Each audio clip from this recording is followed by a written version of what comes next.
Roland Martin Unfiltered, be sure to join our Bring the Funk fan club. Every dollar that you give to us supports our daily digital show. There's only one daily digital show out here that keeps it black and keep it real. As Roland Martin Unfiltered. Support the Roland Martin Unfiltered daily digital show by going to RolandMartinUnfiltered.com. You can make this possible. Colin Kaepernick, who's been denied a job in the NFL for 3 years, held a workout on Saturday, but it was not the one the NFL originally organized. They called him earlier in the week to do so. It was very last minute. It was supposed to take place at the Atlanta Falcons training facility, but then it had to be moved to a high school named after Charles Drew.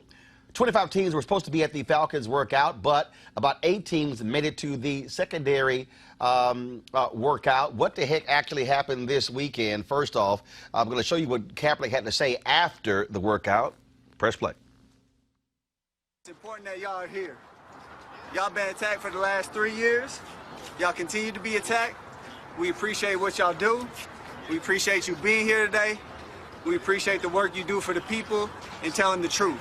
That's what we want in everything. I've been ready for 3 years. I've been denied for 3 years. We all know why I came out here, showed it today in front of everybody. We have nothing to hide. So we're waiting for the 32 owners, the 32 teams, Roger Goodell, all of them to stop running. Stop running from the truth. Stop running from the people. We're out here, we're ready to play. We're ready to go anywhere. My agent, Jeff Nally, is ready to talk to any team, interview with any team at any time. I've been ready, I'm staying ready, and I'll continue to be ready. And to all the people that came out here today to support, I appreciate y'all. I love y'all. To the people that aren't here, I'm thinking of you. I appreciate you supporting from where you are. We'll continue to give you updates as we hear. We'll be waiting to hear from Roger Goodell, the NFL, the 32 teams. We'll let you know if we hear from them. Ball's in their court. We're ready to go. Howard Bryan of ESPN was actually there in Atlanta. He joins us right now. Howard, this was crazy. I said from the outset that the die was cast the moment this workout was scheduled. Here's Colin Kaepernick, settles his lawsuit back in February. You don't hear from the NFL for 9 months. All of a sudden, they get a phone call. Hey, workout, Atlanta, 3 p.m. Saturday. Be there. I mean, that's essentially how crazy this was. Execs didn't know what was going on. Teams didn't know what was going on. Workouts normally don't happen on a Saturday, which is a busy day in the NFL. The second busiest day of the week normally happens on a Tuesday. Then we have the drama with who's going to be there, who's he throwing to, who's going to be leading the workouts. Is the media allowed? Is it private? Is it open? Who's shooting video? And then, of course, this waiver. This was a mess that the NFL knew was going to be a mess the moment they suggested it. Well, not only was it a mess, Roland, but at the start, the minute last Tuesday when the NFL called the Kaepernick team and told them of this workout, the very first thing the Kaepernick team said was, well, wait a minute, we haven't heard from you since the winter. How about we take a little bit of time, step back, and do this the right way? How about we do it next Saturday?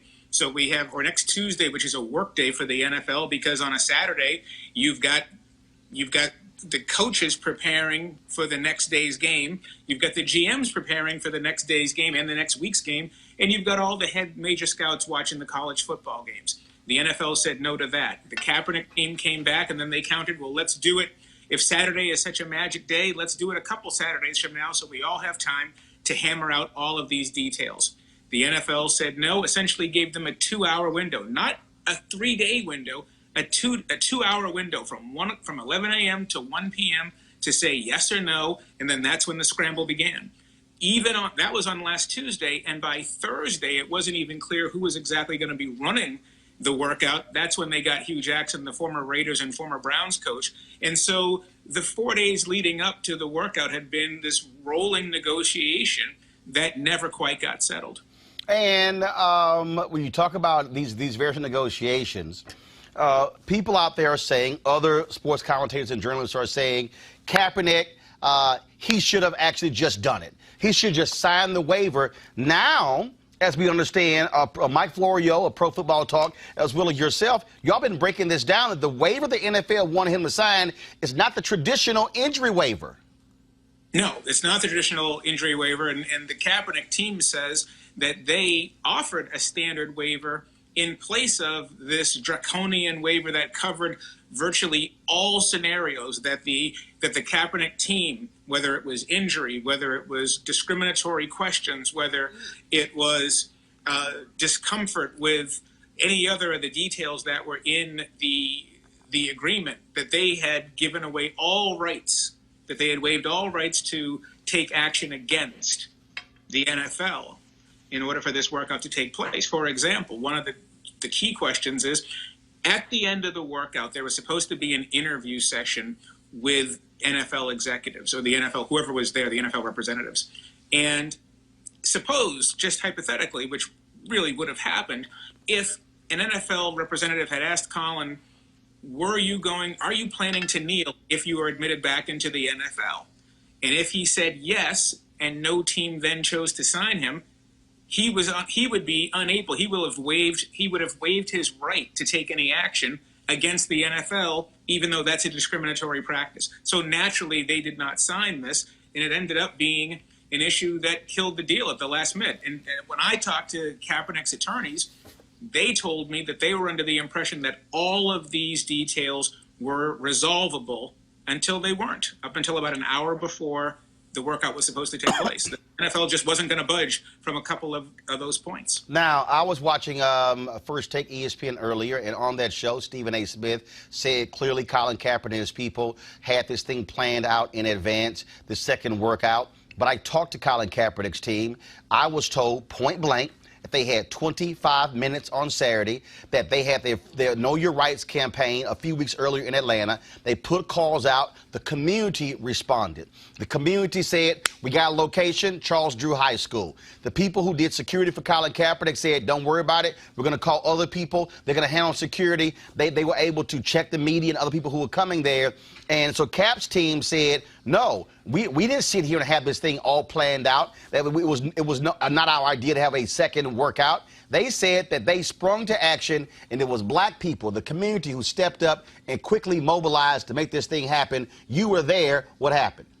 Well, there are two things about this that were absolutely phenomenal. One of them was out at Flowery Branch, about an hour northeast of Atlanta, where the Falcons facility is. There were about 2 to 3 white protesters, anti-Kaepernick folks out there from the beginning of the morning. At about 10 a.m. for a 3 p.m. workout, they were out there standing. 3 American flags, 1 sign that called Kaepernick an un-American loser, and another sign that just said stand for the flag. And across, there were 2 pro-Kaepernick supporters. Within an hour and a half to 2 hours, there were nearly 100 Kaepernick supporters out there, and mobilized by the Kappas, by Colin Kaepernick's fraternity. They were out there mobilized in full force when this thing got moved. And by the way, it's incorrect that this had been planned. They had begun, the Kaepernick team had begun by Friday afternoon, Friday night. They started to think that this thing was going sideways. So they did begin to mobilize on the ground somewhere Friday mid-afternoon, Friday night.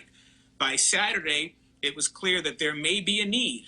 By about noontime on Saturday, it was clear that the ground forces that Kaepernick had absolutely went into action. But yes, what they did was probably a 12 to 15-hour mobilization to go find a new location, to go find a school, to get an email blast out. It was essentially, it was almost like a grassroots political campaign, the way they were able to get boots on the ground and find this new location to make sure that at the end of the day, no matter what happened with the NFL and with the Kaepernick team, at the end of the day, there would be a workout, there would be video, and now that video has been sent to all 32 teams. And that is the key right there. The Kaepernick people said, we do not trust the NFL. The NFL did not want media there. Also, the NFL said that the Kaepernick team wanted Nike to be there to shoot a promo or PSA or commercial. Nike came out with their own statement saying that was absolutely false and want a retraction.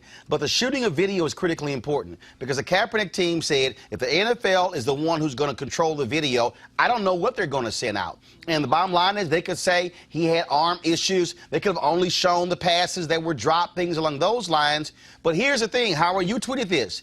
because the media was allowed in, because there are media outlets who actually live streamed the whole deal. Now the entire world got to see it. And here's what's hilarious. The NFL Network, which the NFL owns, has been using the very videos that we all saw. Had the original rules existed, the only way the NFL Network would have been able to show that video is if it was given to them by the NFL. So the very network that the NFL owns is taking advantage of the video that he wanted everybody to see.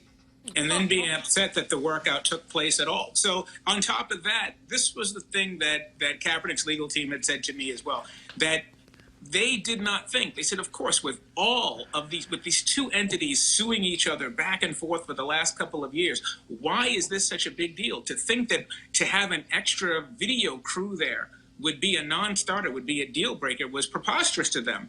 And that they are very upset that it feels like they are receiving the brunt of the negativity for this not taking place. They didn't think that these issues were unresolvable. They figured, what's the big deal? Having a camera crew there, it's not like it's an entire takeover. It's just an independent crew that you would have thought that with all the bad blood between these two sides, it wouldn't have been a big deal, and it turned out to be a deal breaker. This is last question for you. I know you have to go. You got lots more reporting you're doing. Here's what jumps out to me, Howard, as the most important thing. It's all about narrative. The Kaepernick people understood that. And the NFL wanted to control the narrative. But by him saying, allow the media in, allow the cameras in, then, guess what, is shared narrative. The NFL has put out all this information. They said, oh, the waiver was not really that big of a deal. Now we're actually seeing Pro Football Talk, as I said, got a copy of the waiver. And they said it is totally different than what is normally signed. Also, yes. Go ahead. I'm sorry, go ahead. I'm going to say it's completely different. And the biggest difference in the waiver, the difference between the standard injury waiver and the waiver that the NFL wanted Kaepernick to sign, was that Kaepernick was signing away all rights. And those rights also include, let's suppose you get an injury settlement later on. Let's suppose that something takes place that is an actionable offense that took place at this workout, that he would have had absolutely no rights whatsoever. He would have had no recourse. And so this really was sort of a kiss the ring situation where it wasn't just enough for him to come back to the NFL. It was certainly to come back on one term and one term only, and that's the NFL's terms. Last question for you, and this is why I think all of this is so important. I'm looking at all these people who are offering commentary on television and offering radio. And the reality is this boils down to an issue of trust. The NFL rushed this thing. They wanted it to take place in a handful of days. And here are two sides that simply do not trust each other. And when you have two sides that don't trust each other, transparency and honesty are the two most important things here. And the thing that I am most bothered by are the people who all of a sudden the onus is all on Colin Kaepernick, saying he shouldn't have worn a Kunta Kinte shirt, that he should have went ahead and signed the waiver, that he should have went ahead and done the workout. And also saying that, and this is where I take exception with one of your colleagues, Stephen A. Smith, good friend of mine, fellow journalist, saying, I don't believe he wants to play football, wants to be a martyr. I've talked to Colin Kaepernick. He wants to play football. You don't work out for 5 days a week for 3 years if you don't want to play football. Well, and there's also something else to that, Roland. You also don't put yourself through this level of humiliation, because that's also what's happening, is that I think that anyone who's been in the public eye, you've been there, I've been there, we've all been in these situations where you have the public attacking you. You wouldn't do this to yourself if you really didn't want to play in the National Football League. Let's also remember, this is a closed business. It's not like, okay, if ESPN doesn't want me to work for them, I can go call the New York Times or the Washington Post, or I can call the Boston Globe or somebody else and find some place to work. There's only really one place for him to work at the highest level in the world, and it's right here. He put himself in this situation because he wants to play, but he doesn't want to play on his hands and knees. Folks, I want you to follow Howard Bryant at Howard Bryant Books on Instagram, H-Bryant47 on, I'm sorry, 42. My bad. First of all, I'm giving you a shout out. Calm down. H-Bryant42 on Twitter. Again, there are a lot of people out there who are pontificating. Howard, folks, was there on Saturday, was the only ESPN reporter on the ground the whole time. And so, Howard, we appreciate you joining us on Roland Unfiltered. My pleasure. Thank you. All right, thank you. All right, folks, I want to go to my panel here, talk more about this and break this whole thing down. Dr. Avis Jones-DeWeaver, political analyst. Mustafa Santiago Ali, former senior advisor for the EPA. Also, Dr. Julian Malveaux, economist, president, Emera Bennett College. This is what just jumps out at me. And when I saw my man Stephen A. commentary, Avis, on Saturday, I said, I'm going to hold my tongue until Monday.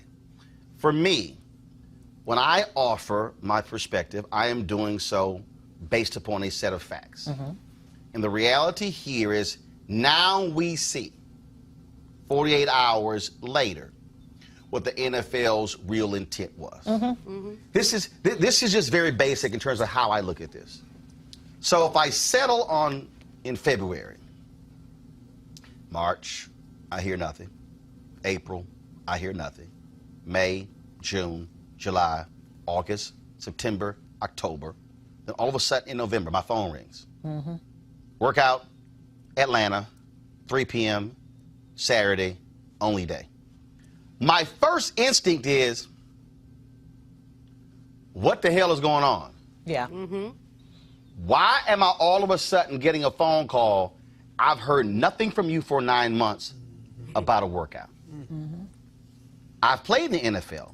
His agent knows the system. They know that workouts normally are held by teams on Tuesday or Wednesday. They know that Saturday is the second busiest day for all teams because it's either a travel day for road teams or you're going into the hotel for a home team because you're getting ready for the Sunday games. Then, once you say, hey, this is a workout, I ask the question, okay, who's going to be there? NFL says, we're not telling you. I'm sorry. So the Kaepernick people put a statement out saying, we look forward to the general managers and the head coaches being there, knowing full well that's who determines who gets signed. And then we know the GM and the head coaches are not going to be there because they're getting ready for the game on Sunday. Right. So now I'm like, okay, I don't understand what's going on. Then it's, well, who am I throwing to? I don't know the receivers.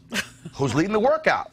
I don't know who that is. And so once you start going into this and keep asking questions, then it's like, okay, now I'm confused. The Falcons workout. Okay, you want to have the Falcons facility, which is an hour away from the airport. Okay, got it. It's an NFL facility. It's closed. But then who's going to be there? Then all of a sudden they say, oh, 25 of the 32 teams are going to have representatives there. Well, who the hell is representative? I mean, if I go to a job interview and you tell me, Roland, want you to come in for an interview, who am I talking to? Am I talking to the person in HR or am I talking to the president of the network? Right. There you go. The HR person, I know ain't hiring. Right. It's the president of the network. Right. So I want to know those things. So you go through all of that. Then you get to Saturday, and they still want you to sign the waiver. And then you don't. And then the narrative is he walked out. Right. He canceled the workout. That was the plan from the beginning. This whole thing was a setup. Yeah. There was never any intention to honestly provide him an entree back into the NFL. They already tried the whole Jay-Z thing and saw that that went over like A lead balloon. a lead balloon. Thank you. That's a very nice way of saying it. By the way, TMZ as well as XXL, they're reporting that sources close to Jay-Z are blaming Kaepernick. Let me say this to the camera. No, here's the deal. Jay-Z, if you have an opinion on the Colin Kaepernick workout, step up and publicly say it. Because if there are people who are saying things that you don't believe, correct it. Well, let me say this right now. If that is your point of view and you don't correct it, then what they're reporting happens to be true, which is another issue. Because that's what this boils down to. That you want, that again, everybody wants to sit here and condemn Colin Kaepernick now and say, well, he should have gone through it, done it anyway. Nope. Lies. Why am I going to go through with something that if that is a backdoor attempt for me to sign away the potential, because see, here's people don't understand. He settled the lawsuit. Right. But Colin Kaepernick could file a second lawsuit saying that since the settlement of the lawsuit, right, there's still collusion going on. And that was probably, I believe, the whole impetus for this whole thing. They wanted to figure out a way in which they could protect themselves from a second lawsuit. Get him to agree to the workout. Get him to agree to the workout. Hoping he would sign that waiver. Hoping that he was that desperate. And then at the same time, they set this thing up so that they could always pin the blame on him. Because if he didn't come to the workout, they would say, well, he doesn't really want to come back to the NFL. If he refused to sign the waiver, well, he's not really serious. If he came and even signed the waiver, they could still say, well, you know what, he's not good enough, because they didn't want to have any sort of documentation of how well he did there. I don't think there was ever any honest attempt to bring him back into the NFL. I believe this was an entire charade from the beginning, and I believe that JC might have been in collusion to create this whole situation. Julianne. This is what you call a hot monkey setup. I mean, because the other thing, if you wouldn't tell him who he's going to be passing to, it could have been somebody, I don't mean to be paranoid, who would have injured him. No, or who can't catch the ball. Right. Yeah. I mean, you want to know I got some quality receivers, so guess what happened? On his own dime, he flew in his own receivers for the workout, saying, I don't trust who y'all got. I want to bring in some cats who I know can catch the ball. The NFL wanted this black man to come to them on his knees. Yes. They wanted him to come humble. They wanted him to come, Massa, I really want a job with the NFL. Colin Kaepernick doesn't have that in his DNA. It's clearly that's not in his DNA, or he never would have kneeled. But they set this thing up, as you said, Avis, so everything you did was going to make him wrong. Everything you did was going to make him wrong. But we have seen this treatment of especially black men, black women, but especially black men in public space, of the need to humiliate. Yes. The need to put you back in your place. He had the cajoles to sue them, which a lot of folks wouldn't have done, and he won.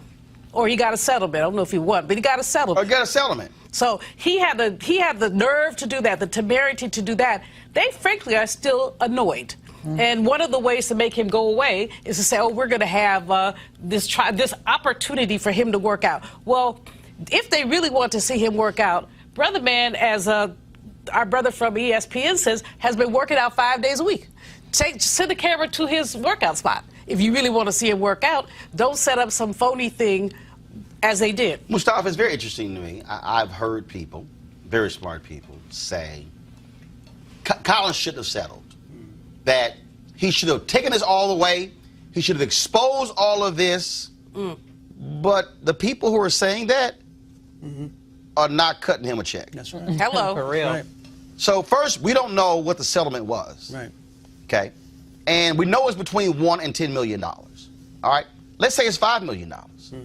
Colin has his Know Your Rights campaign. Okay. So clearly he has lawyers who said, Colin, we could pursue this. We can keep this thing going. There's also legal costs. He has to pay attorneys. And so he made a decision to still settle. And so it's amazing to me how folks who got no skin in the game are very easy to say what he should and should not do. But we know right here, though, because the NFL executive who was there said clearly he has or still has an elite arm. Exactly. Okay. Exactly. So, and also by showing the workout, showing the 55-yard pass in the air, showing all those different things, we know they could not say he's lost an edge. Now, NFL, you got to deal with the reality. You kept saying, oh, how... Now we know talent has nothing to do with it. Now the ball is in your court. Yeah. I mean, I just appreciate Colin so much. One, because I'm out there around the country. I see folks who are actually doing stuff in the community, and he has continued to do that, you know, year after year after year. I appreciate that he and his team were smart enough to frame the proper narrative and make sure that people can get over that way. But we also need to actually share a little bit something different about what's going on. Colin has now become one of the most famous quarterbacks in the history of the NFL. He left the game. Well, he didn't leave the game. He was pushed out of the game when he was in the top tier. They've shown that he still has not only the arm strength, but I was watching his feet, because that's important also. And he could move well still. So he still got the skills that are necessary. And when you have become one of the most famous quarterbacks, can they really actually allow him to come back? Because he's going to stand up and do what's right on social justice issues, on civil rights issues. So they got a problem with that. And as I've heard you and others share with folks, there are 32 billionaires who are actually the drivers of the NFL. So if this one individual black man can garner this much attention, can really frame these disproportionate impacts that are happening inside of our communities, then this truly is about power, and it's about those 32 other individuals who didn't have enough power to actually completely annihilate this brother. And for me, that's what's really going on. So let me unpack even further, because some of y'all might be saying, I don't understand why so much attention on Colin, because you're saying Kenny Stills, who still is kneeling, got traded from the Miami Dolphins to my Houston Texans. He played Sunday. Eric Reed, who was at the workout Saturday, who flew back in time for his team meetings with the Carolina Panthers. They played the Atlanta Falcons on Sunday. Eric, who also protested, is still in the league. Malcolm Jenkins, Philadelphia Eagles, who protested, still in the league. Michael Bennett protested. Now with the Dallas Cowboys, was with the Seattle Seahawks, then went to the Patriots, now with the Dallas Cowboys. He was protesting until he went to the Cowboys. So you might be saying, I don't understand. Let me go back. Kenny Stills is a wide receiver. Eric Reed is a defensive back. Malcolm Jenkins is a defensive back. Michael Bennett is a defensive end. The quarterback position is a much different, peculiar position. Why is that? If you had to establish the hierarchy of an NFL team, it really is owner, management, head coach, quarterback. Depending on the quarterback in Green Bay, Aaron Rodgers, put him above the head coach. So the quarterback position is unlike any other position in the NFL. It is the one position closely aligned to ownership. Why do you think when Cam Newton was being drafted by Carolina, old boy, old school, racist Jerry Richardson called him in and said, I don't want no tattoos for my quarterback? Not a wide receiver, not a defensive end, not a linebacker, but my quarterback. Because the quarterback is the premier position in the NFL. Many of you may not recall when the strike took place a couple decades ago. Guess who were the first players to cross the picket line? The quarterbacks. That's what ended the strike. The NFL knows the quarterback is different. I recall Sterling Sharp when he held out with the Green Bay Packers. Who was the quarterback who said, it's time for you to come back to camp? Brett Favre, the quarterback. A few years later, another Green Bay Packers wide receiver did the exact same thing. Brett Favre said the exact same thing. See, the quarterback position is that unique in the NFL. And so the owner knows full well, I can't have a renegade quarterback because that person is aligned with me. So the reason the NFL is so sensitive to what Colin Kaepernick is doing and why they are making an example out of him is because he plays the quarterback position. Let me also remind all of you, what was the one position that was the last holdout for the black athlete? Quarterback. It was the position that we were told we could not play. Even though Grambling, Florida A&M, other HBCUs, they are the originators of the pro offense. The black quarterback could not play.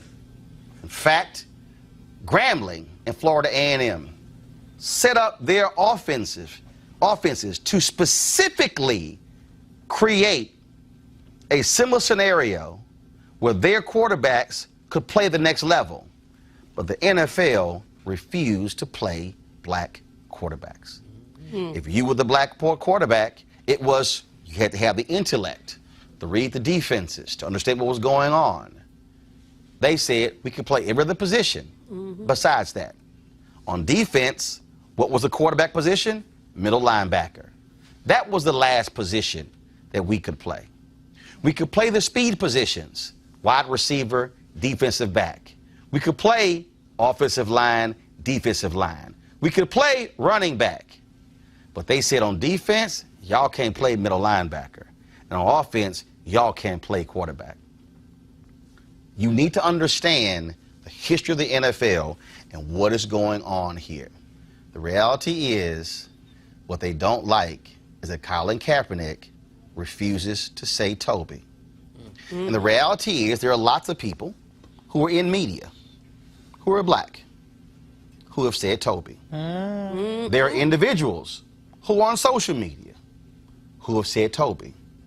Because what they're saying is, do whatever you need to do. Bend over, bow down, buckle, give in order to play in the NFL. But why is it that some of us don't have the courage to stand up to these individuals? I recall a certain player called last name McMahon. Remember him? Chicago Bears. Wore a headband that said Roselle.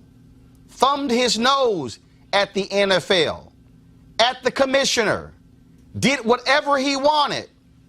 Led the Chicago Bears to a Super Bowl. Do you know what he was called?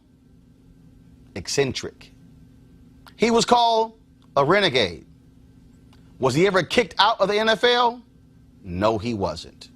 It's interesting that same team has a trash quarterback from North Carolina who can't play a lick. They have a Super Bowl quality defense.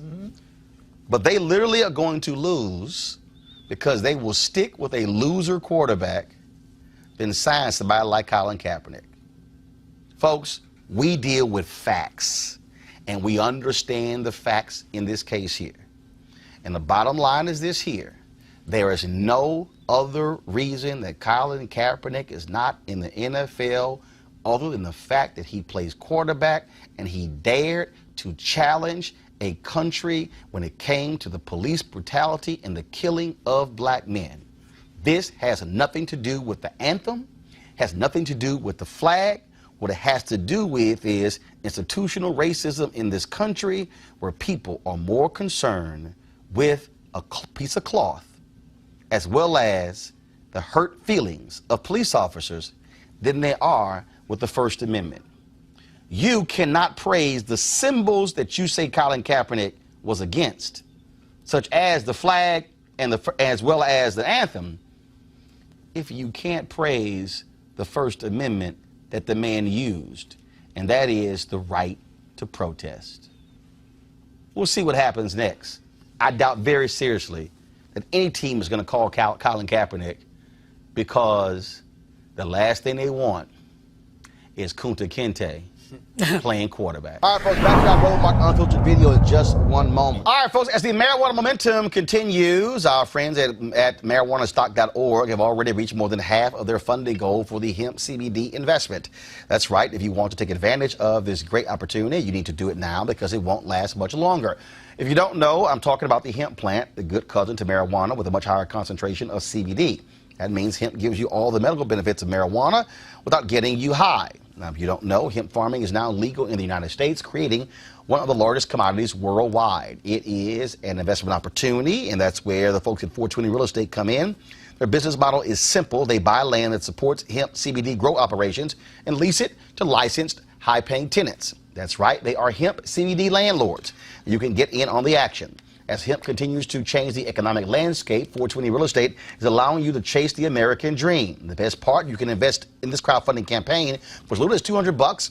That's right, $200 up to $10,000. Now, you must do it now before the fund is closed. To invest, go to marijuanastock.org. That's marijuanastock.org. Get in the game and get in the game now. Now back to your Roland Martin Unfiltered video. Malik Kelly said that she is just so tired of racism. You know what that means? No. What does it mean, Roland? Obviously, you don't watch this show enough. Folks, roll it. No charcoal grills are allowed. I'm white. I got you, Yeah, illegally selling water without a permit on my property. Whoa! Hey! Give me your ass! You don't live here. I'm uncomfortable.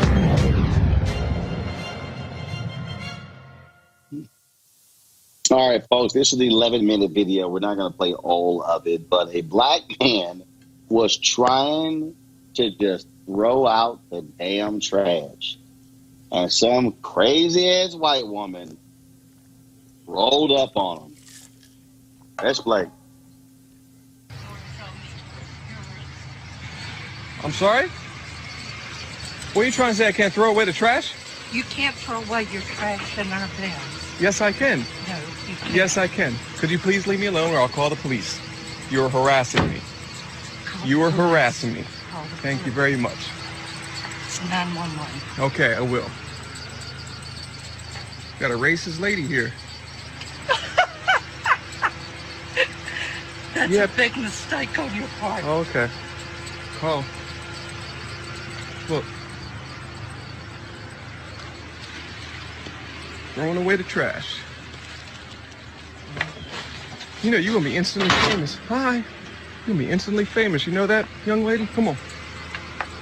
Here, let me close the door for you. See how much of a gentleman I'm being for you? Florida. You're excused. What's your name and what are you doing? Please. You're excused, ma'am. You're harassing me. You are harassing me. I will call the police if you don't leave. Okay? Thank you. What is your name? Martha. Show me your license. Do you live here? Show me your license. Show me yours. Show me yours and I'll show you mine. Wow. This is Florida, folks.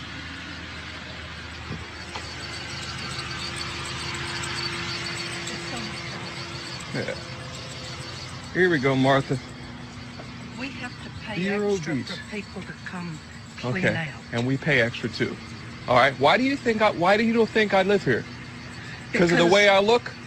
Because Why? Until 2 weeks ago, I was president of the Homeowners Association. And to my knowledge, I know everybody who lives here. Okay. That's the only So thing. why did you assume that I don't live here because you don't know me? Because there's only 42 buildings. Only 42 buildings. You knew every single person in 42 buildings? Where do you live? Huh?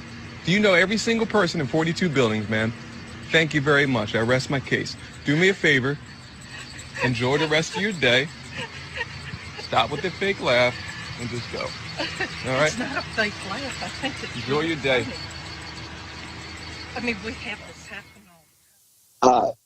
Kelly, this is an 11-minute video. It's not until a white female neighbor comes out and goes, "What are you doing?" The guy lives around here, that the woman backs the hell off.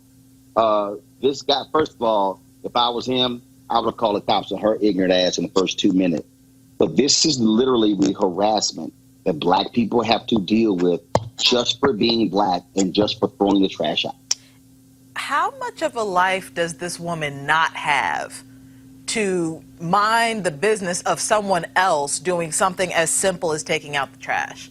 Like, and she tried to prove her point or, you know, justify her questioning by saying that she used to be president or whatever, the home association, and it's like 42 or so buildings or homes in that area. But one, she said former, which means that you don't need to know this information anymore. You don't have the right to ask this person anything about your neighborhood anymore because it's none of your business anymore. And then secondly, you're telling me that you know the owners and residents within 42 establishments in this neighborhood. I find that extremely hard to believe, especially considering that she really couldn't even give us a reason as to why she was asking him about his business in the first place. So she just needs to go on somewhere, you know, back to her home one of 42, and just mind her business. It costs absolutely nothing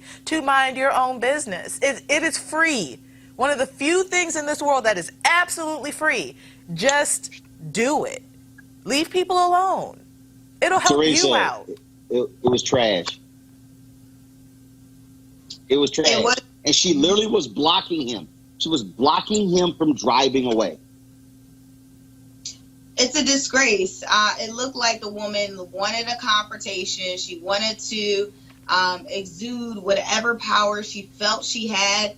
I actually found it a bit shocking for her. I think she said she left the homeowners association as she was president at that 2 months ago. I can only imagine the decision she was making as president, because she pretty much knows all 42 residents that are in there. And what it sounded like to me, she was basically saying there was nobody black on the roster, right, until she left.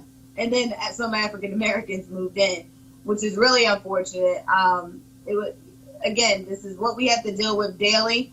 What we have to do is keep doing what we're doing, horizontally showing their ignorance, and hopefully it brings a bright light to a better solution for a safer tomorrow. There are going to be more stories like this, Malik, and the bottom line is because you got white folks who want to use their white privilege to harass black people because essentially they want us to be like in South Africa, show our papers to prove we belong. Well, I think you said that the clip was about 11 minutes for me. Yeah, it's 11 minutes. Yeah, so probably about 9 minutes too long for me because after 2 minutes, the police would have been called and there would have been a lot of other stuff that you would have seen or heard on that video than the niceties that he actually extended her, because there would have been no opening of, there would have been none of that if it were me. So at that point, her ignorance would have been met with my ignorance and it would have been a different scene. But I mean, you know, we continue to see these things. It's unfortunate. Good that it's on camera. Good that her face will be all over television as it should be. Good for her. Got her. Absolutely. All right, boy. Hopefully she has a job. She'll lose it. It's money black can apply for it. All right, folks. Back to our Roland Martin Unfiltered video in just one moment. All right, folks. It's the holiday season. This is when you think about spending time with family and friends. This is also when you count your blessings and support those less fortunate. This year, be a holiday hero and change someone's life forever. Right now, hundreds of thousands of Americans are sitting in jail without being convicted of a crime. Why? Because they lack the financial resources to pay their bail. Now think about it. If you are arrested for any minor offense, you will be taken directly to jail. If you don't have bail money, you will stay there until a court date is scheduled. That could be days, weeks, or even months. Simply put, America's bail system is broken for people of color. Freedom should be free. That's why the Ebony Foundation has partnered with the Bail Project and is sponsoring the Home by the Holiday campaign. The Bail Project has helped bail out thousands of people over the years, and with your help, they plan to get 1,000 people out of jail by New Year's Day. Now, that, of course, will be a great holiday gift for many families. A donation from you today can change someone's life tomorrow. Now that you know the people of color represent upwards of 90% of the jail population across the country. Now, without bail, nearly 90% of those charged with misdemeanors pled guilty. Now, however, with paid bail, less than 2% receive the jail sentence. Sometimes justice needs just us. To join the fight, you can donate $25, $50 or more to help the Ebony Foundation bring our brothers and sisters home by the holiday. To donate, go to homebytheholiday.com. That's homebytheholiday.com. Now back to your Roland Martin Unfiltered. You want to support Roland Martin Unfiltered? Be sure to join our Bring the Funk fan club. Every dollar that you give to us supports our daily digital show. There's only one daily digital show out here that keeps it black and keep it real. It's Roland Martin Unfiltered. Support the Roland Martin Unfiltered daily digital show by going to RolandMartinUnfiltered.com. You can make this possible. You might remember Diamond Reynolds. She was the girlfriend of Philando Castile. She was in the car when he was shot and killed. She received a settlement of $800,000 from the city there. But Tom McBroom, a Rice County Sheriff's deputy and a city council member in Elysian, Minnesota, this is what he tweeted. She needs to come off county and state aid now that she has some cash. It'll be gone in 6 months on crack cocaine. Now, he is now the mayor of that city, and Reynolds is suing him. The suit alleges that his tweet was defamatory, false, and racially motivated. Sounds to me like she got a damn good case there, Teresa.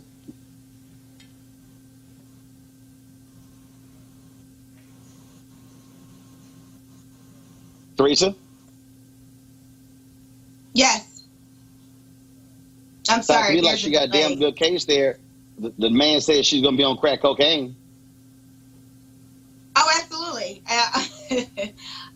So I listen. I hope she finds the right attorney to actually get that across. So she can reap her reward, because honestly, this is a travesty. Kelly, I'm just tired of racists today. Every day, really, but this just kind of takes the cake. Considering that she unfortunately had earned that money by way of that man's actions and the county's actions, killing her fiance, I believe it was her fiance or husband, Philando Castile was. Yep, I mean, fiance. it's just sad how you have to basically diminish and defile someone's character in order to make you feel good about your wrong actions. And that's really all I have to say about that. It's disgusting. it was about less than an hour ago. I got off the phone talking to an NFL spokesperson about what took place. They contend that negotiations were going very well with Colin Kaepernick, and it really was their insistent on having a video crew, as well as them raising issues about this waiver that led to the derailment of his workout. Now, the NFL sent me documentation that says that the waiver that they were presenting Colin Kaepernick had nothing to do with him not being able to sue, that it was about an injury issue. They also said it was extremely similar language to what he signed when he participated in the 2010 NFL Combine. All of this has been going back and forth since what took place on Saturday, when they had something scheduled, when they had a workout schedule. They in my conversations with the NFL spokesperson, I was told that they reached out to Colin Kaepernick's people on Tuesday, that 2 NFL teams were interested in working Colin Kaepernick out. But it still begs the question, why did they go through all of this for just 2 teams? I want to bring in my panel right now. Joining me is Kelly Bethea, communications strategist, Teresa Lundy, who also joined us as a communications specialist, as well as Malik Abdul. He is a Republican strategist who joins us as well. And so first, I want to start with you, Teresa. This to me was totally bungled from the beginning. Even though my conversation with the NFL, which was on background, laying out these details, what I still don't understand is why go through this huge hoopla over a workout if just 2 teams were interested. If the 2 teams were interested in Colin Kaepernick, those individual teams, 2 out of 32, could have easily called Colin Kaepernick in for a workout. There would have been no need for this spectacle that it turned into. And so it still raises some alarms for me in terms of what this was really, really all about.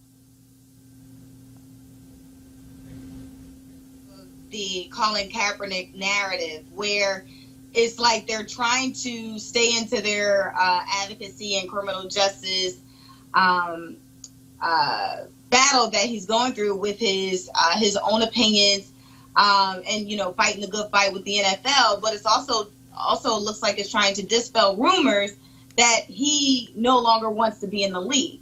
And so when we see Colin and his entire team putting on this this whole charade, I'll just say this whole charade that's saying he is back on the field, he is fighting the good fight with the post statement because this workout never went through. It just shows that he's still trying to stay relevant, because again, the fight for him is to stay relevant and not to get back on the field. I disagree with that completely. I disagree with that because we saw what happened when Nike came out with their ads. He's very relevant. I mean, it's real clear. He's extremely relevant. The issue still here is why, Kelly, the NFL, go through all of it to organize a league-wide workout if only a couple of teams made an inquiry. The NFL should have said to those teams, you are more than welcome to bring him in for a workout. I'm just still perplexed that 2 out of 32 would be interested, and then you would go to this huge workout. Yeah, it's all for show, specifically on the NFL side, if anything, because in terms of their interaction with Kaepernick and the settlement and all those things, if anything, it's the NFL that's trying to stay relevant in this situation because, like you said, Kaepernick is going to be relevant whether he's on the NFL roster or not. If he gets in the NFL, he'll be really relevant in terms of his ability actually staying the course. Like, he has not deviated from his athletic ability at all. If anything, from the stats, it looks like he's gotten better over the past 3 years that he hasn't been on a team. Versus the NFL, whose base, whose money and everything has kind of been on the decline in the 3 years because of Kaepernick. So if anything, the NFL had to put on face to, look good for the public, regardless of whether there was only 2 teams. But at the end of the day, this situation should just be a matter of either put Kaepernick on a team or don't. Don't dangle the carrot before the horse and just act like, this is going to be just enticing for him. He's just going to keep trying and trying and trying. There's going to be a point where he's not going to be able to anymore, and that's going to be the NFL's fault because he shouldn't have been kicked off in the first place. So I disagree with the... I'm sorry? No, go ahead. No, finish your point. I was just saying I disagree with my colleague in terms of Kaepernick staying relevant, but at the same time, this entire predicament is just ridiculous. Either add him or don't. He's more than qualified. Put him on a team because that's what he wants. This is what it boils down to. It's very simple. Either you possess the talent to play in the NFL or you don't. And if you have massive distrust on both sides, obviously, there was a lawsuit here, but that's what it boils down to. I don't understand why it's this hard. Well, I don't think it's really that simple if we're talking about business. Yes, you may be qualified for the job, but, there are other factors other than just your talent and whether or not you would get the job. Such as? And, well, you could be a rapist and be very talented and not have a job in it. Well, I'm using that as an example of why. There could be any. Roland. Before you go there, one second. No. Hold up, Mellick. You use an example of a player who has committed a crime. There are players in the NFL who've committed domestic violence. They're still in the NFL.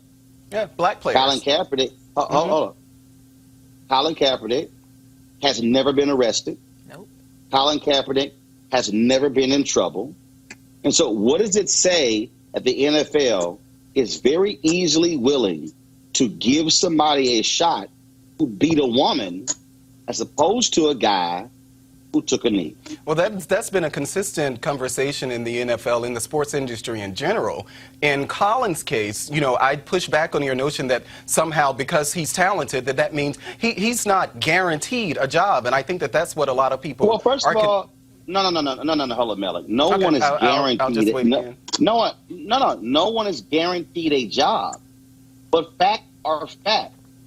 If you are better than 2/3 of the existing quarterbacks of the NFL, that means that you are being purposely denied. So, yes, it's not about talent.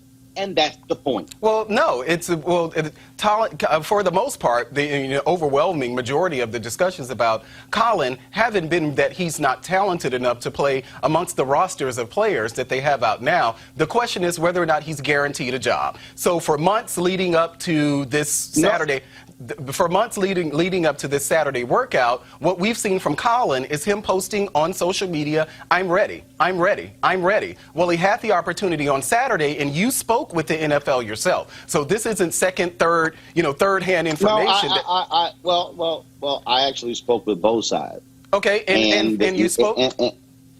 And the issue is that Colin Kaepernick's team said that the waiver was an issue because they felt as if they would not be able to file legal claims later. And numerous lawyers, not even on his side, said it would be legal malpractice to have your client sign that waiver. Well, that the waiver is an issue. That's something that's on the legal side. But we don't even have to talk about the legality of the waiver or anything. Actually, you do, because that was the point, the reason the workout didn't move forward. But Roland, that is part of a larger story, and what we're talking about with Colin Kaepernick. It's not just. No, it's not. Well, yes, it is, Roland. The waiver. No, it's not. The waiver was the reason they chose not to move forward with the workout. It's not a larger story. How you started the waiver.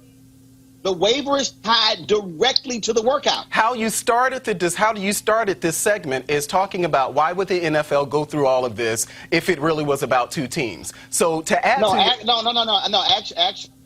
Okay, I mean, I'll just let you finish my points. points. I laid out several different things I was told. No, I'm telling you what I started with. I started with laying out what NFL spokesperson told me that covered a variety of areas, including two teams, including videotaping, including the waiver. Right. So it's not just about the waiver, which is what I just said. It's not just about the waiver. It's a couple of issues here. But you said that it was only two teams. Well, they said, based on what they told you, they started out with two teams, but apparently weren't there 20 or so teams that were actually going to be there? So it's not like they just stuck with the two teams. They actually went even further and invited more teams there who were willing to participate. And on the subject of the the video crew, I don't know. The point still is this here. Is it normal? Is it normal for players to bring their own video crews when they're doing a workout or a combine? Is that normal? First of all, the NFL conceded there was nothing even normal about this entire deal, and it wasn't. So you can't even use the word normal because there was nothing normal about it. It wasn't. So the bottom line is. But if we're complaining while he's being mistreated, I'm sorry. I'm not complaining. I'm stating what happened, and the bottom line is that this was a PR disaster from the get-go because what they should have done, and even when I talked to them, I did not get a good enough explanation why they didn't go through all of these different negotiations before announcing the workout. So you don't think that Colin erred at all? You don't think that Colin erred at all? That everything? I think that I said that the problem with this whole issue was from the outset. How it transpired, the short window, all of those different things, that was the fundamental problem. Teresa, you want to make a comment before I go to my housing story? Go. Yeah, I was going back to my original point. This is all to stay relevant because anybody, if we're involved in a legal situation with Colin Kaepernick's situation, this should have been handled early on. It was not handled early on, thus caused the cancellation on Kaepernick's end, which means to me, it just shows, yes, being in PR, this is a stunt that we do every day for different type of clients, where we have to start to see what makes sense and how does the client stay relevant in that cycle. So now we're but it's not even the client staying relevant. I absolutely believe the NFL, Teresa, the NFL, because I bet you here's the deal. It's about him going out and doing another, training up to the workout. Being woke. He was woke. No. Hold up. First of all, his camp said they may put on their own workout at the NFL meeting in Palm Beach, Florida. Guess what? They can't say they're not going to be there. 10 leading Democratic presidential contenders took to the debate stage last night at the Tyler Perry Studios in Atlanta. A lot of attention was focused on Mayor Pete Buttigieg, who was in first place in Iowa based upon recent polling, but he, of course, is not doing well among black voters. A lot of time was spent on disparaging Donald Trump, but you also had candidates who sort of went after each other. Harris against Gabbard. Booker taking a shot, a how-high shot at Joe Biden. Here's a roundup. President Trump has dramatically changed America's approach to our adversaries by holding summits with Kim Jong-un, getting out of the Iran nuclear deal, and at times embracing Vladimir Putin and other strongmen. So let's talk about what kind of commander-in-chief you would be. Senator Harris, North Korea is now threatening to cancel any future summits if President Trump does not make concessions on nuclear weapons.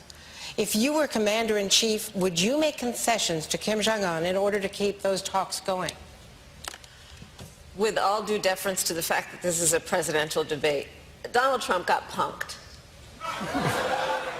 He has conducted foreign policy since day one born out of a very fragile ego that fails to understand that one of the most important responsibilities of the commander-in-chief is to concern herself with the security of our nation and homeland, and to do it in a way that understands that part of the strength of who we are as a nation, and therefore an extension of our ability to be secure, is not only that we have a vibrant military, but that when we walk in any room around the globe, we are respected because we keep to our word, we are consistent, we speak truth, and we are loyal.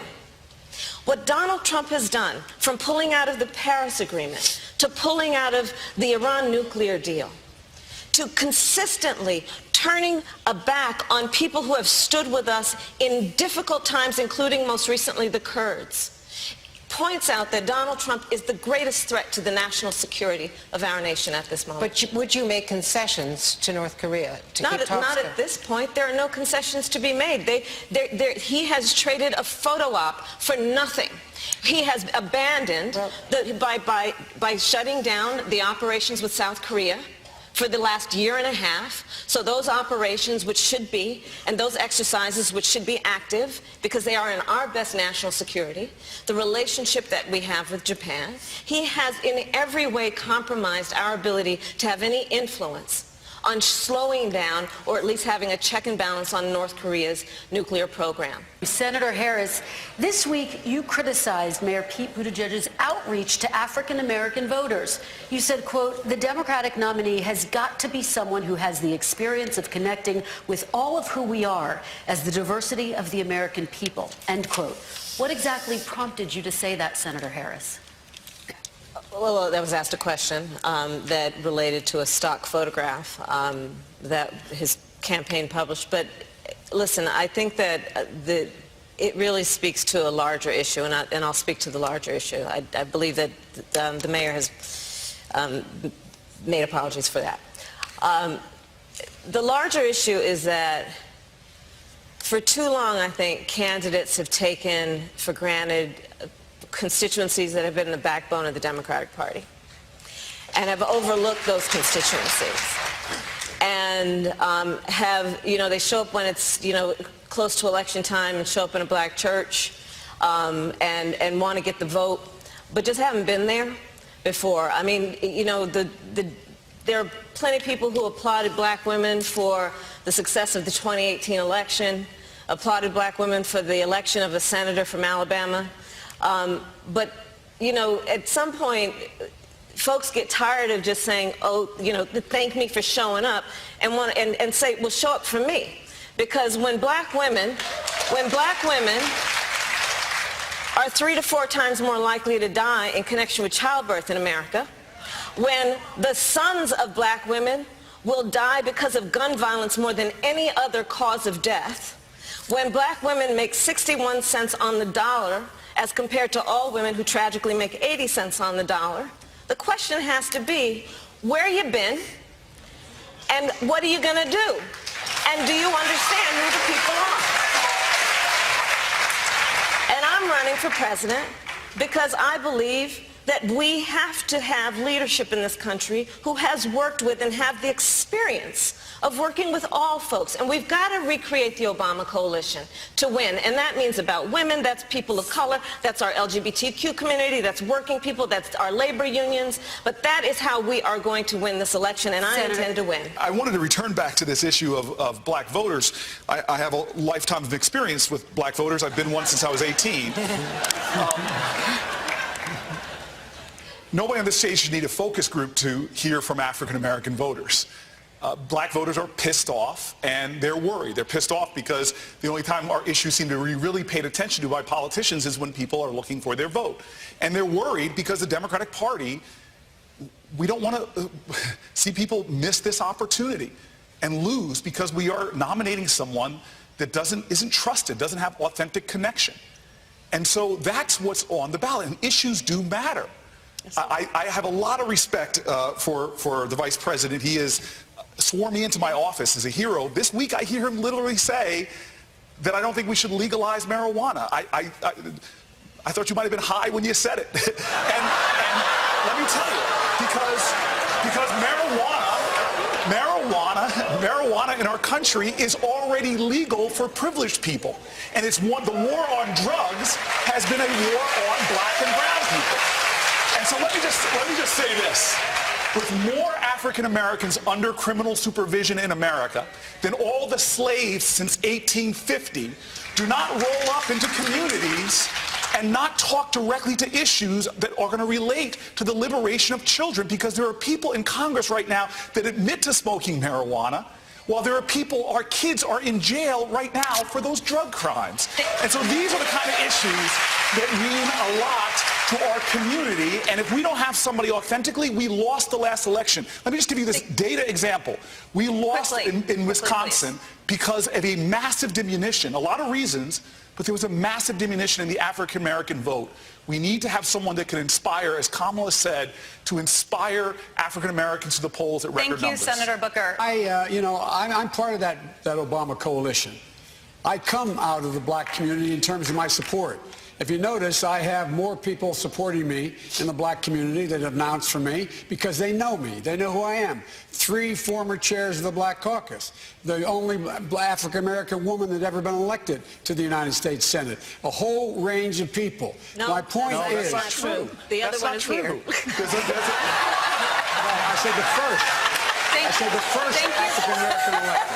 The first African-American. So my point is, one of the reasons I was picked to be vice president was because of my relationship, long-standing relationship with the black community. I was part of that coalition.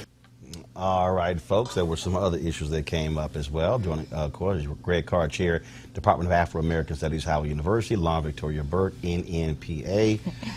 Greg, I'll start with you. I think probably out of all the previous debates, this was probably the strongest night for Harris and Booker.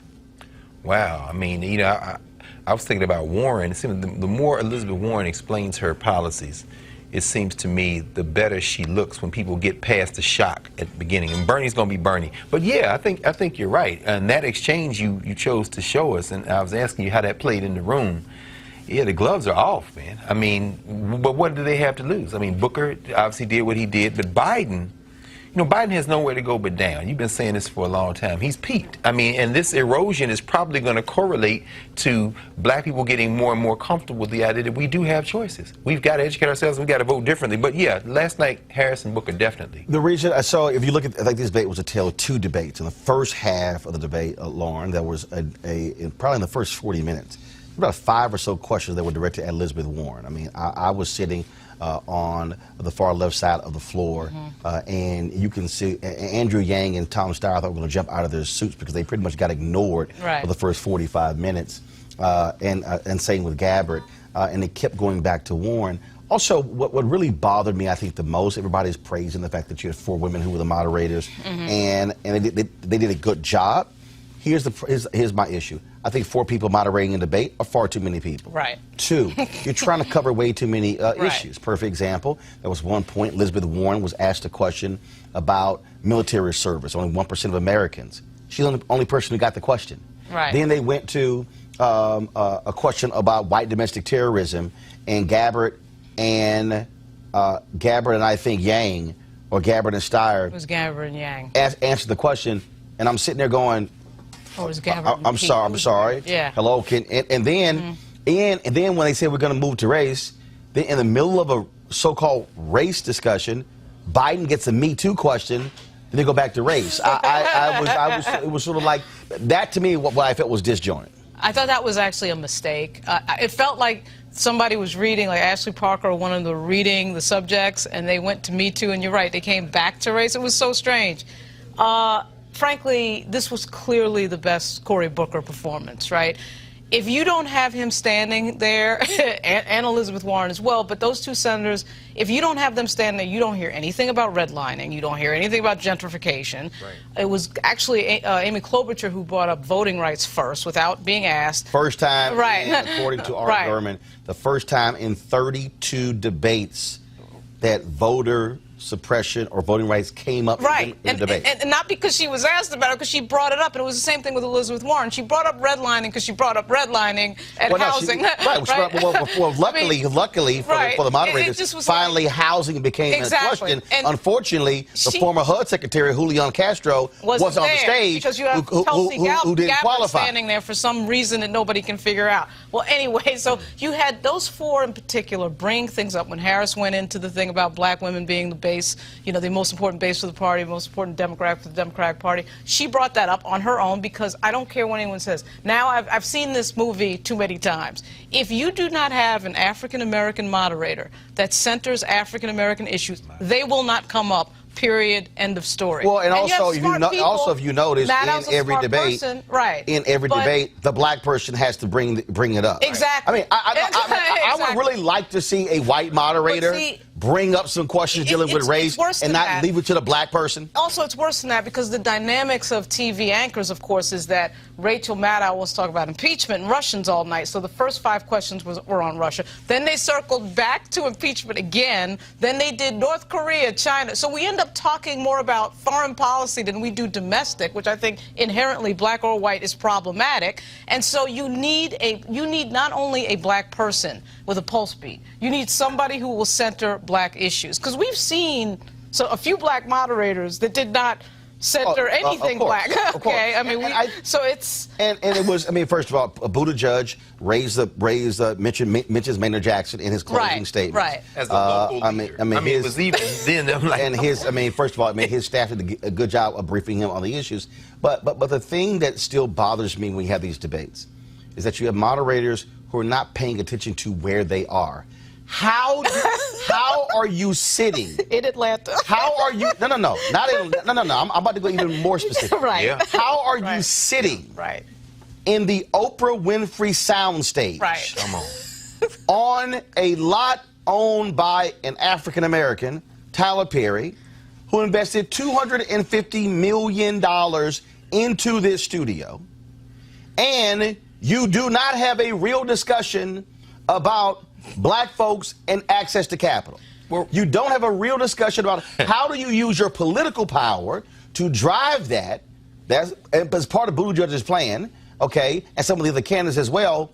And you have examples of Maynard Jackson, African Americans getting 0.0012% of all city contracts. Right. He becomes mayor in '73, and look what he did with the airport. And then followed by Andrew Young, followed by Maynard Jackson, followed by Bill Campbell, Shirley Franklin, Kasim Reed, now Keisha Lance Bottoms, and same thing in the TSU debate. Literally across the street from Texas Southern University was the CUNY Homes, a public housing complex. Right. How do you, and that's what it aggravates me because, you're over here in North Korea, in China, in Venezuela, when there are substantive issues, and I dare say the most interesting part of the debate is when they were talking about black stuff. Exactly, right. And it got cut off. Go to a break. I'm sitting there like, oh my God. So wait, we saw the same thing at NABJ with, I think it was Kirsten Welker. Right. I mean, we saw that. Hillary Clinton about the damn emails. About the emails, right? And that's why I'm saying there needs to be a come to Jesus behind the scenes where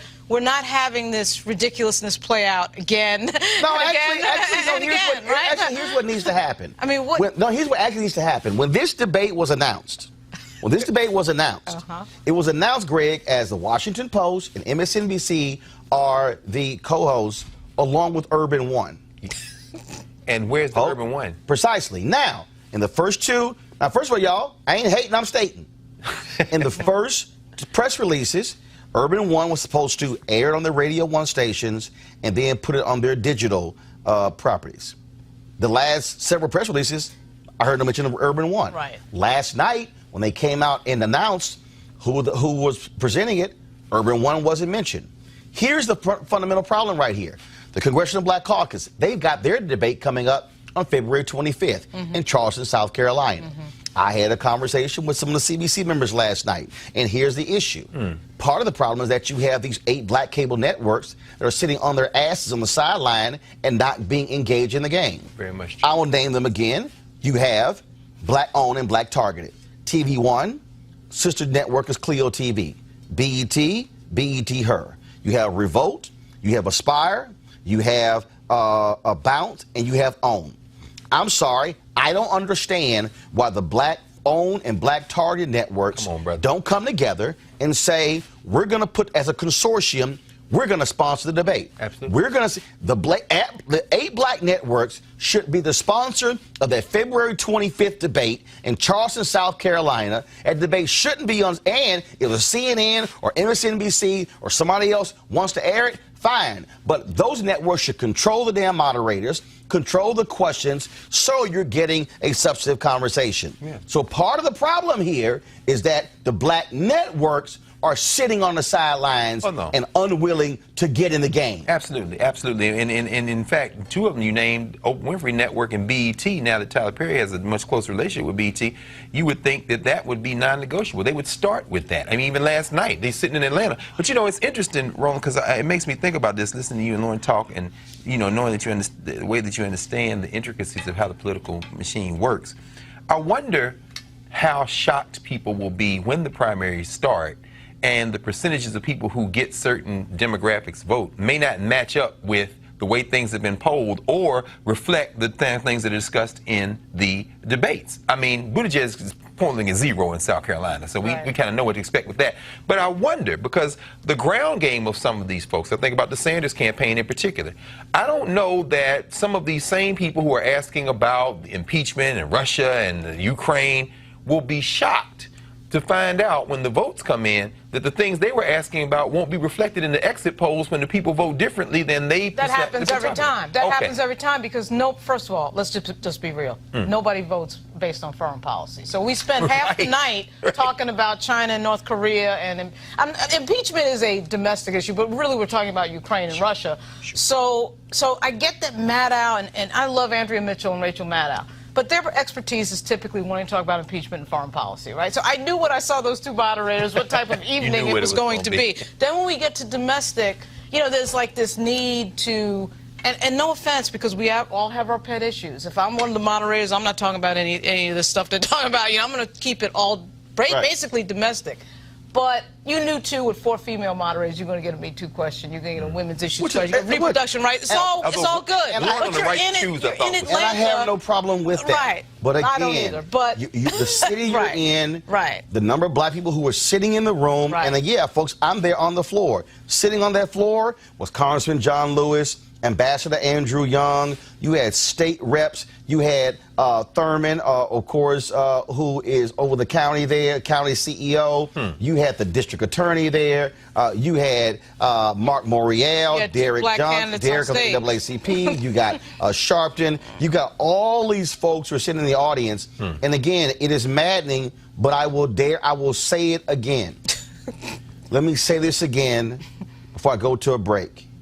And the only way this changes, let me be real clear, is when black people who have media properties stop feeding black people entertainment and actually, for one damn night every 4 years, have the guts to sponsor our own debate.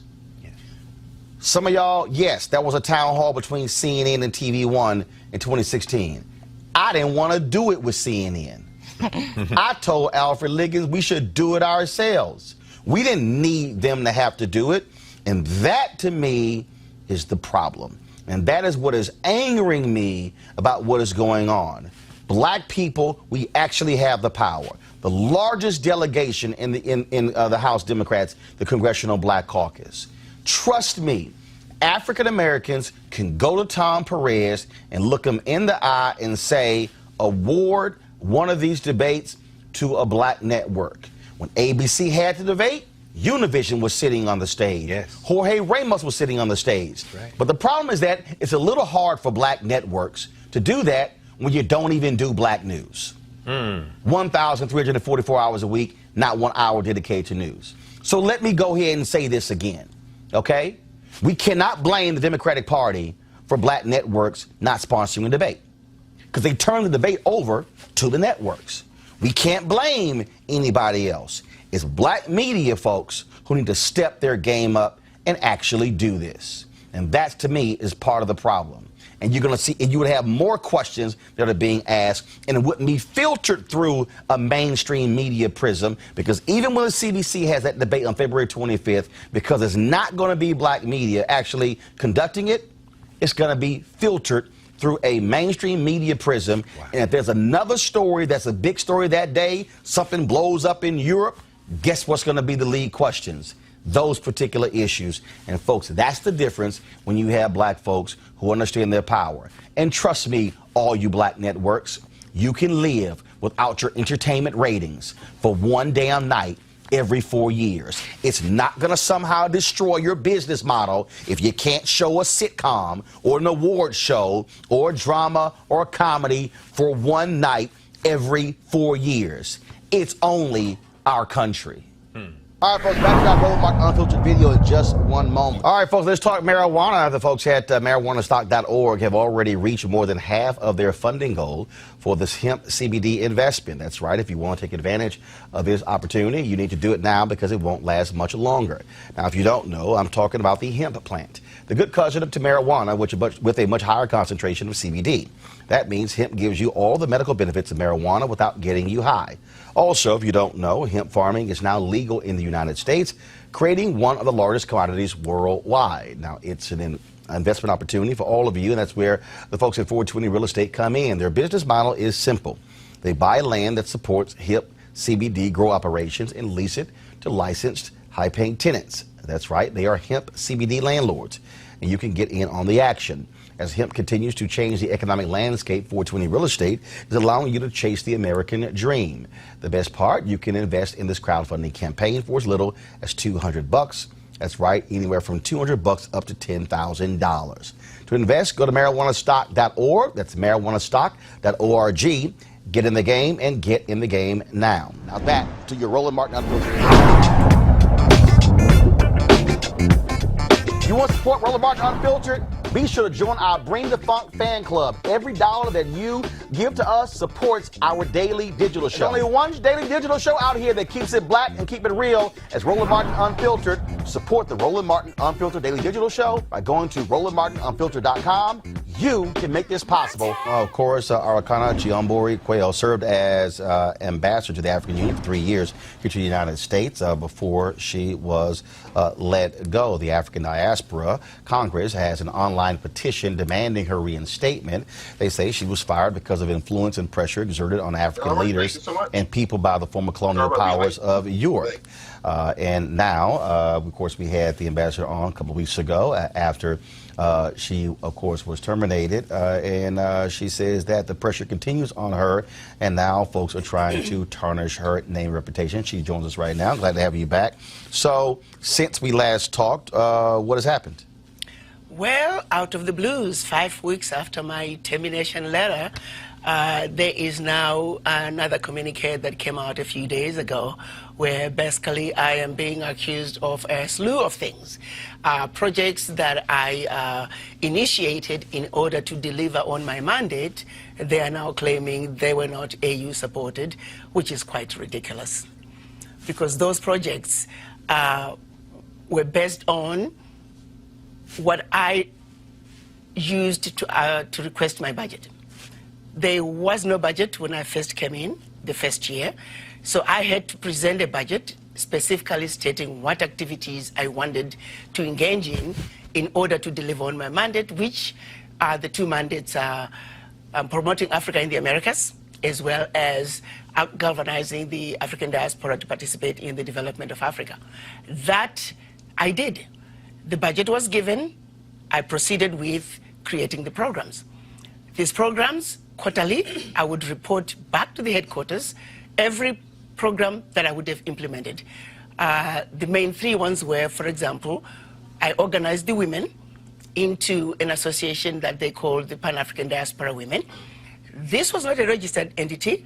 It was only a social organization for the purposes of diaspora women coming to the mission and discussing issues pertaining to the women.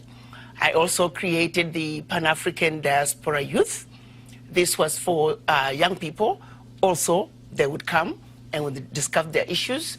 And then, of course, we did the same thing with men. I took this opportunity to educate and inform the diaspora women and the diaspora youth and the men about the activities of the African Union, updates on decisions from the African heads of states. So it was really a very dynamic group of people, but it was difficult to all of us meet at the same time on their own, as women, as youth, as men. They would then have their own sessions and discuss their issues separately. So it worked very well in terms of promoting and galvanizing the African diaspora and making everybody feel that they were part of the process. So those were three.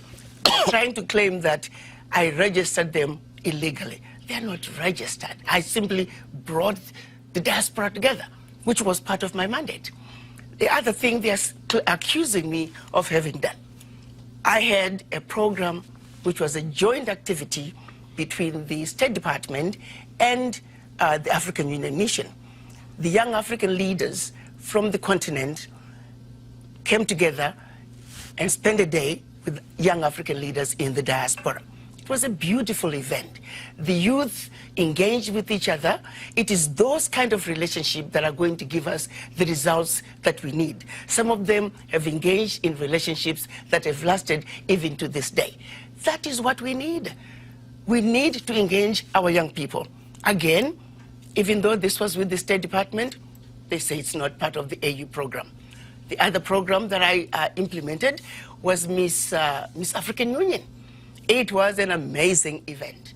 We brought in African tradition, African wear. It was a 5-hour event. The dancers were the ghetto kids from Rwanda. We had the Rwandese traditional dancers, the ghetto kids from Uganda, and the Ndebele dancers. Amazing, amazing evening. All the contestants wore African clothes. The judges and the contestants had to learn about Berlin Conference, the Pact for the Continuation of Colonization, OAU, AU, all the way to the African Continental Free Trade Area. It was educational. It is all part of promoting Africa in the United States, but at the same time, also promoting African textile trade and industry. All those projects, they were part of implementation of my mandate. So to then turn around and say they were not part of the African Union, that is ludicrous. Every quarter, I would report every activity. It is a requirement that I have the quarterly activity report. All those activities were reported. There was never a question of whether or not these were African Union projects. There are 95,000, here we go to my iPad, please. There are 95,737 people who have signed this petition asking you to be reinstated. It was, the end of your term was November 1st. So they decided to let you go, and you say you continue to, they're now trying to now make these allegations. Why are they afraid of you, in your estimation? I think what it is, it goes back to the 95,000 people who signed. They never expected that the diaspora would come up with such numbers. They feel threatened. And then secondly, lately, the diaspora, a few days ago, they also started another petition, which they're calling FAC Must Go. I think that's really what led them into coming up with this venom. But they need to realize that the diaspora are simply expressing their anger and disappointment. For the first time, the diaspora are saying, we felt we are represented. We felt connected to the African Union. They were updated, and they really felt they were ready to move into Africa and begin to participate in building the Africa that they want. So my dismissal was sudden, and to them, they felt that the chairman simply did not care about the diaspora. So what you're seeing is the outrage from the diaspora, who really felt for the first time they had a representative who understood them, a representative who listened to them, and to have that representative suddenly taken away from them was a very painful thing. I have to tell you, some diaspora, they called me in tears. Even me, I'm surprised that I had such an impact to so many people, in so many lives. And around the globe, honestly, if the truth be told, it's quite humbling when you see the response that's coming from the diaspora. So Chairman Faki needs to listen to the diaspora. They're trying to communicate with him, and it behooves him to pay attention to their voices. When you call, you wanted to have a couple of folks who have known you to also speak for you. Introduce yourselves. My name is Sylvia Litana Robertson, and I was the Deputy Director for the Miss African Union pageant. I'm Dr. Gloria Bozeman Herndon. I'm an entrepreneur, former diplomat, and I've worked very closely with Ambassador Qual. What do you think is going on here? Why are we at this point? It has to do with more than just this African Union situation. It's our situation in the world. Africa and the diaspora is strong and going, so you're going to have a lot of attacks. And the attack is coming from the inside. They're attacking us because they know we're powerful. Together we're powerful. Just think about the African diaspora and how much it contributes to Africa. If you talk to the man on the street, they say, look, my brother over in Washington, D.C. is going to send our family $1,000 a month. Without that $1,000, where would we be? There is a link between the Africa diaspora and Africa. And if we do not use that to the benefit of both of us, then we're going to have some issues. Somebody else is going to come in and take over that situation. So let's not be deceived. What Dr. Qual has done has been incredible, because I know this lady for what she is. In 2012, we had a leadership conference in Equatorial Guinea, and we had the best and the finest. And Dr. Qual and Dr. Qual, husband and wife, came, and they represented our health care. Now, I don't know how much you know about her, but she and her husband had 3 of the largest medical facilities in Nashville, Tennessee. This lady did not come to the African Union begging for money. She came with a whole lot of money and gave it up, sold 3, I don't know if I could have been so generous, sold 3 of her practices, sold homes, and she has one of the largest hotels in South Africa, an African-American woman ambassador who has that. She's an entrepreneur, she's a medical doctor, and I was in Malawi with her when Melinda Gates was there, and with President Joyce Banda. She brought over a whole African mission, as well as containers of medical supplies to provide for the community. Now I'm going to tell you what kind of person would do that other than one who's truly dedicated, truly committed, and truly understanding the mission. I mean, we're not here for a long time to do nothing. I've been going to Africa for 50 years. You're supposed to tell me I don't look old. But you told yourself. Hallelujah. Okay. But she's given up a lot. She's sacrificed a lot. And I'm going to tell you, kudos to you, because this is only a short thing right now, and it's almost over. And it's not over until it's completely over. But what you're doing is you're moving to another level of sanctity and another level of positivism. So you've done a whole lot. I appreciate what you've done, and continue the work. Dr. Qual, what can I say about her? If somebody doesn't have a mother, this is a lady that I would want to have as a mom, because she loves you all the same. She gives you all the exact same attention, no matter how tired she is. And for the AU to come out the way they have come out is really not fair. All the programs that Dr. Qual had put together were all towards Agenda 2063, which is an AU baby. So I'm not sure where they're coming up with this, because the Padua and Padua, all of us volunteer freely. She never pressured anybody to come out there and do this and that. All she would say is, I'm talking about this, and we listen. Those of us who want to be part of it, we ran. I did. Chairman Faki, you don't know the mistake you've made right now. This lady has galvanized the diaspora like nobody has done before. You have just started a moving train, which is not stopping. We are going forward with our ambassador, which is Dr. Arikana Chihombori Kwao. You accuse her of stealing money from the pageant. No, she didn't. I, Sylvia Robertson, was the deputy director for that Miss African Union pageant. And might I say, I'm sure you saw the videos and you're probably just kicking yourself somewhere out there. But let me tell you something. From the get-go, when she told us about this pageant, she made it very clear, exclusively clear, that the AU does not have any money, the AU does not have any budget to pay anybody. However, there's a program that I have put before you. If you'd like to go ahead with it, please volunteer your time. And we ran. She asked us to come to her home, her house, not even the AU house. Doctor and Doctor's house, that's where we went in Virginia. She served us dinner with her money, not the AU money, her money from her house. And we all agreed to say we would do the pageant because it's a passion for all of us. We are Africans and very proud African queens and kings. They put out a statement, the spokesperson did, on November 15th, listing all of these different things. They said that they had an audit. Their team found evidence regarding, first of all, they're saying that you're putting out lots of disinformation, so this is a misleading campaign, and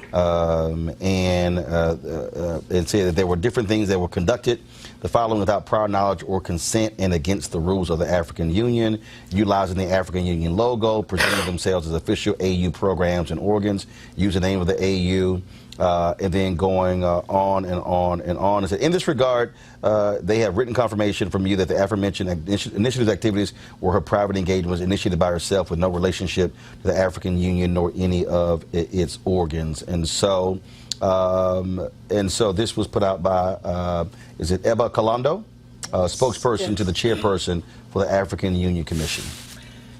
Obviously, Eba is getting confused. How do you justify a grouping, a meeting, a social gathering of Pan-African diaspora women as an organ of the African Union? How can you classify a gathering, social gathering of Pan-African youth at the African Union mission as an organ of the AU?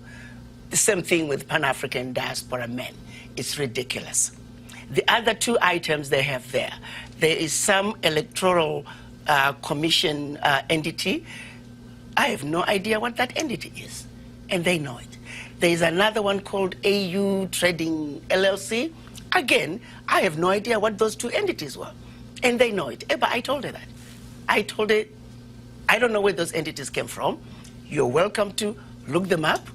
They were the names, and they happen to have an address for the AU. No idea where they came from. To suggest that I collected money from donors, which donors? You can't just make such a blanket statement.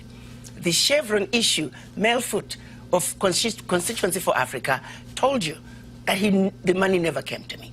He received the funds a month after our event. He was supposed to pay Intercontinental, but the funds had not been paid by Chevron. When the funds finally came, they came with also his own donation for his program, the Ron Brown series. So he asked Chevron if he could just apply all the funds to his program, and he was given permission to do so. The funds never came to the AU. The funds were never meant to come to the AU. And there is written confirmation, email communication to that effect, and Eba Kalando has a copy of that communication. So all these made-up lies, frivolous accusations without any basis. is trying to hide the fact that I came to an office that was basically a protocol office, an office that was basically dead. Even the State Department, some of the staff members told me they thought the mission had closed. Many of the Congress people that I met never even knew there was an African Union mission. This is a very important office in the Americas. This is an office that can go a long way. I came in less than 3 years. I completely turned this mission around. African Union is now respected in the U.S. government. African Union is now known and respected not only in the United States, but in the Americas and the world. Single-handedly, I'm the one of the employees at the was telling me that if you search in social media, the one person who is consistently promoting African Union is the African Union mission through me. So rather than, instead of appreciating the work that I've done, which is what was indicated in the termination letter, that thank you for the wonderful work you have done, continue to do the good work. The question is, if October 7th, Moussa Faki felt that I'd done a good job and that I should continue to do what I was doing, what has happened 5 weeks later? Why suddenly all these accusations? Eba Kolondo was interviewed on several platforms, and she denied any other reason besides the fact that my term had come to an end. And suddenly 5 weeks later, she decides, oh, there was a problem.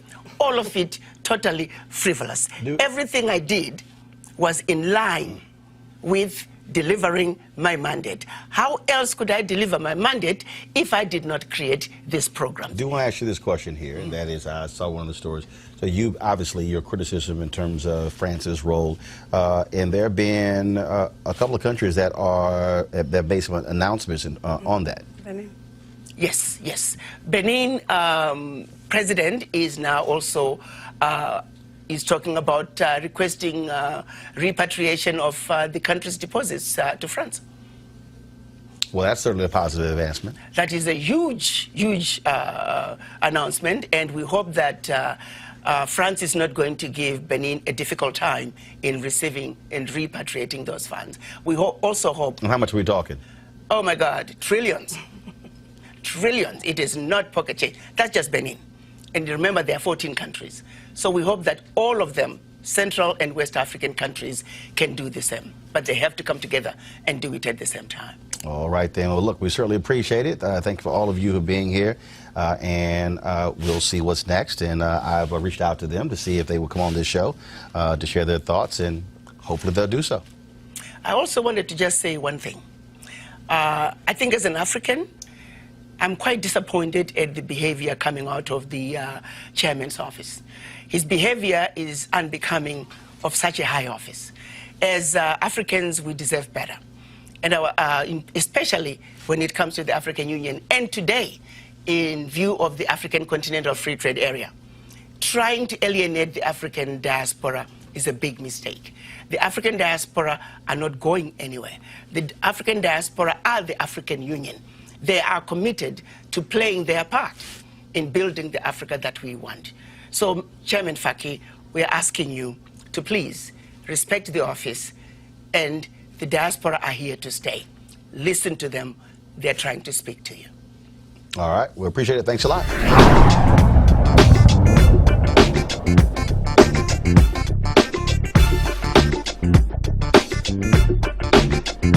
You want to support Roland Martin Unfiltered? Be sure to join our Bring the Funk fan club. Every dollar that you give to us supports our daily digital show. There's only one daily digital show out here that keeps it black and keep it real as Roland Martin Unfiltered. Support the Roland Martin Unfiltered daily digital show by going to RolandMartinUnfiltered.com. Our goal is to get 20,000 of our fans contributing $50 each for the whole year. You can make this possible. RolandMartinUnfiltered.com. This is Diala Riddle, and you're watching Roland Martin Unfiltered. Stay woke. This is Director X, the director of Superfly on the red carpet, or the black carpet, and you're watching Roland Martin Unfiltered. Yo, what up, y'all? This is Jay Ellis, and you're watching Roland Martin Unfiltered. Hi, I'm Chaley Rose, and you're watching Roland Martin Unfiltered. I'm Lex Scott Davis, and you are watching Roland Martin Unfiltered. Hey, what's up, y'all? It's your boy Jacob Lattimore, and you're now watching Roland Martin right now. Eee.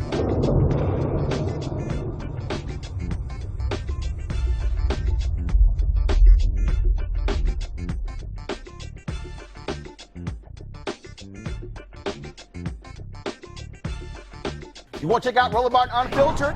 YouTube.com/Roland S. Martin. And subscribe to our YouTube channel. There's only one daily digital show out here that keeps it black and keep it real. It's Roland Martin Unfiltered. See that name right there?